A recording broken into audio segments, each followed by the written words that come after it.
சொன்னார், நீங்கள் நோட் பண்ணிக்கலாம்னு தெரியல. சிகரெட்டு மதுபானம் விற்கிறவனே கோடீஸ்வரன் ஆகிட்டான்.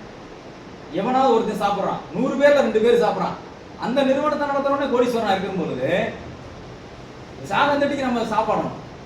குழந்தையிலிருந்து இறப்பு வரைக்கும் நம்ம 3 நேரத்தில் ஒரு 2 நேரமாவது அரிசியை நம்ம சாப்பிட்டு தான் ஆகணும். அப்படி இருக்க நாம அதை விளைவிக்கிற நீங்க ஒரு கோடீஸ்வரன் ஆக முடியல. ஏன் அப்படின்னா அந்த இயலாமைன்னு இருக்கு பார்த்தீங்களா, இந்த காரணம் காட்டினாலே வந்துட்டு இயலாமையை குறிக்கிறது தான். அது என்னால் முடியாதுன்றது சொல்றது தான் காரணம் காட்டு.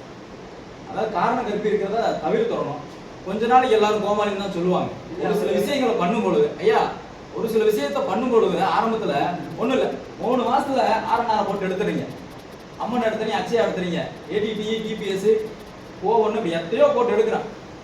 ஒரு ஆள் சார் மாதிரி இல்லை நான் இங்கே போகிறேன், சீரக சம்பா போகிறேன்னு சொல்லிட்டு 6 நேரத்தை வளர்ந்துக்கிட்டு வேடிக்கை பார்த்துட்டு தான் இருங்க.